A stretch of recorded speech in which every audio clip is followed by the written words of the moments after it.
Structure के बारे में हमने समझ लिया, बाजार के बारे में अब थोड़ा सा समय ज्यादा बीत चुका है, इसलिए जल्द से कुछ स्टॉक्स के ऊपर जो है बातचीत शुरू कर देते हैं। मैनकाइंड फार्मा को लेकर के सर समझना चाहेंगे, यहाँ पर हमने जो अपसाइड आते भी देखी, आपको लग रहा है कि ये अभी यहाँ से और एक्सटेंड होगी ये रैली? 2523 पर चल रहा है। देखिए उर्वशी जी, फार्मा एक पिछले काफी 2-3 सप्ताह से अगर हम लोग देखते हैं यहाँ पे, तो हम्म। एक वीकली टाइम पे भी अगर हम लोग देखते हैं तो हायर हाइस के एक फॉर्मेशंस देखने मिले। 200 डेमा के ऊपर एक काउंटर जो है मैनकाइंड का, ये चलते हुए नजर आ रहा है यहाँ पे, और कंटिन्यूअसली काफी बढ़िया स्ट्रेंथ ओवरऑल फार्मा सेक्टर के अंदर भी देखने मिल रही है। तो ये हम्म। काउंटर कहीं अछूता नहीं है और काफी बढ़िया जो है इसके अंदर स्ट्रेंथ नजर आ रही है। मुझे लगता है कि इसके अंदर अपसाइड अभी भी मुझे लगता है कि थोड़ी ड्यू है।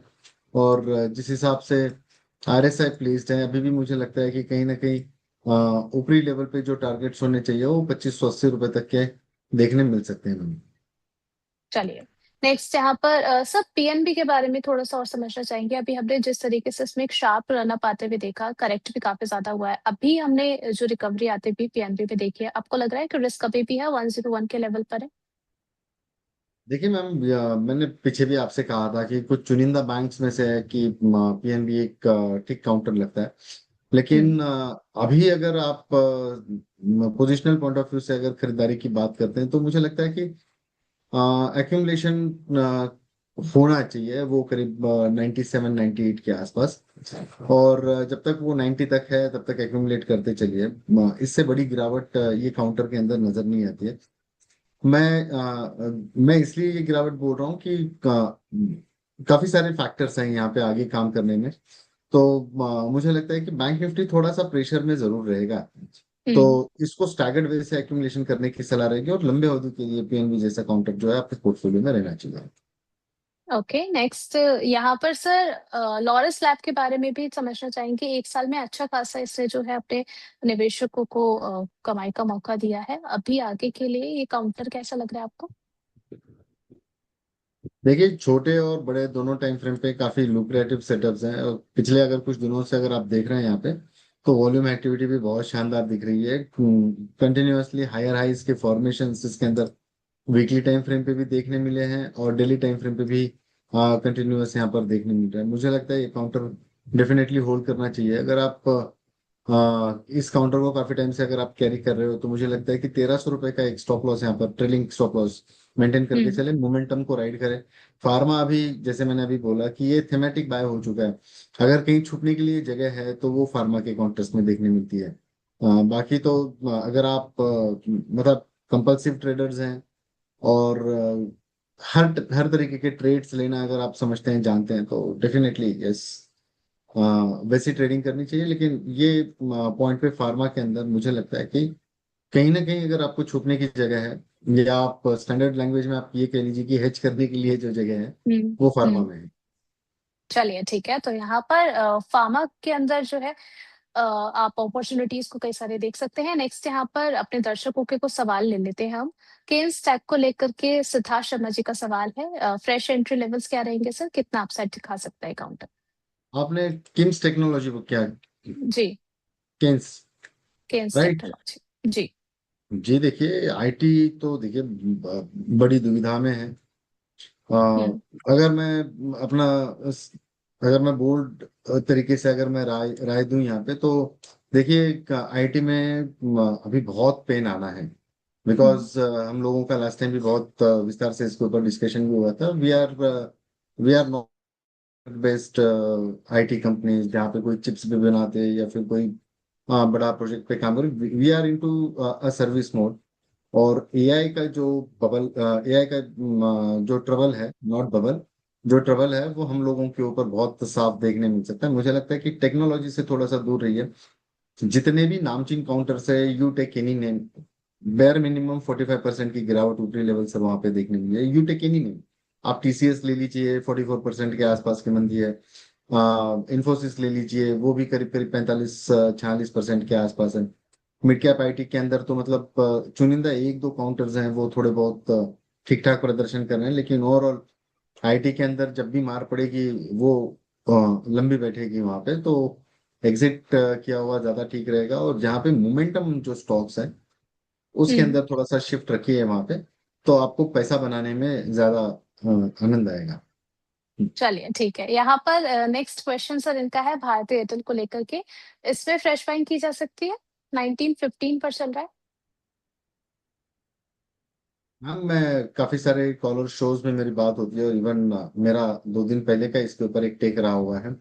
हम्म। जब 1810 के आसपास एक काउंटर था, मैंने बाइंग की सलाह दी थी 1910-20 की रेंज तक। और वहीं कहीं ऊपर में अगर वो एक रेंज का एक ब्रेकआउट मिला, लेकिन वो एक फॉल्स ब्रेकआउट था। मुझे लगता है कि जब तक ये काउंटर 1940 1950 के नीचे ट्रेड कर रहा है, हम्म। 1960 का एक स्टॉप लॉस लगा दीजिए। बिल्कुल मैं जिस लेवल पे बोला हूँ वहां से एक 20 रुपए का 1% जितना स्टॉप लॉस आप मेंटेन करके चल लीजिए। लोअर लेवल पर अभी भी इसके अंदर दरवाजे खुले हैं 1840 और 1780 तक के। चलिए तो ठीक है। हाँ, अगर आप शॉर्ट टर्म के निवेशक है, अगर आप लंबी अवधि के निवेशक है, तो हम्म। ये काफी बढ़िया काउंटर जो है वो रोल प्ले आउट कर सकता है। इसके अंदर जो गिरावट हुई उर्वशी जी, ये हम्म। गिरावट आपको याद होगा कि इन्होंने जो एनबीएफसी को लेकर जो हम्म। कदम उठाए थे, उसके बाद हम्म। में ही इसके अंदर गिरावट हुई थी। और हालांकि अगर वो चंक्स के हिसाब से अगर देखा जाए, तो जितना मार्केट कैप इनका इरोड हुआ है, उससे कई गुना कम पैसा उन्होंने वहां पे लगाया हुआ था। ये मार्केट का ऑब्वियस रिएक्शन होता है, तो उसको हम्म। थोड़ा सा ठीक तरीके से डील कर देना चाहिए, ये मेरा मानना है।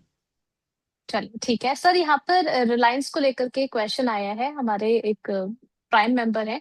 इनका क्वेश्चन है कि क्या अभी रिलायंस में अगर फ्रेश एंट्री करनी हो तो इन लेवल्स पे की जा सकती है, या फिर अभी रिलायंस में और वेट करें। देखिए, रिलायंस के अंदर पिछले 5 दिनों से एक कंटिन्यूअस गिरावट दिख रही है यहाँ पे। हम्म। लेकिन एक बात कहूँ कि मैं बायस्ड व्यू नहीं देना चाहूंगा यहाँ पे कभी भी, लेकिन हम्म। अगेन ये स्टॉक आपको पूरे साल में 8 से 10 रैली ऐसी दे देगा हम्म। कि वो आप कभी एक्सपेक्ट नहीं करते हो। कभी कभी ये स्टॉक 8-8 9-9% भी चल जाता है, और ये साल में 5 4 5 बार 6 बार तो मतलब मैं इतने सालों से जो मेरा मार्केट का एक्सपीरियंस है उसके अंदर मैंने ये चीज काफी बारी विटनेस करी हुई है। और हम्म। रिलायंस ये हमेशा वेल्थ क्रिएटर स्टॉक रहा हुआ है।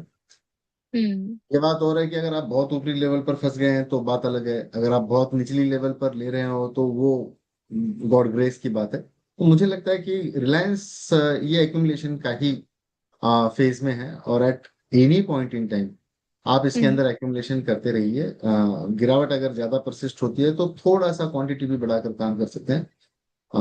साल 2 साल का समय दीजिए, ये काउंटर 1700 रुपए तक का टारगेट दे सकते हैं। चलिए ठीक है, नेक्स्ट यहाँ पर सर क्वेश्चन आया है अनीता जी का। ये कह रही है कि जो ब्लेंड फूड ये होल्ड करी हुई है 20% लॉस के साथ में, इन्होंने यहाँ पर अपना जो कैपिटल लगा रखा है वो करीब इनका 1 सवा लाख का कैपिटल लगा हुआ है।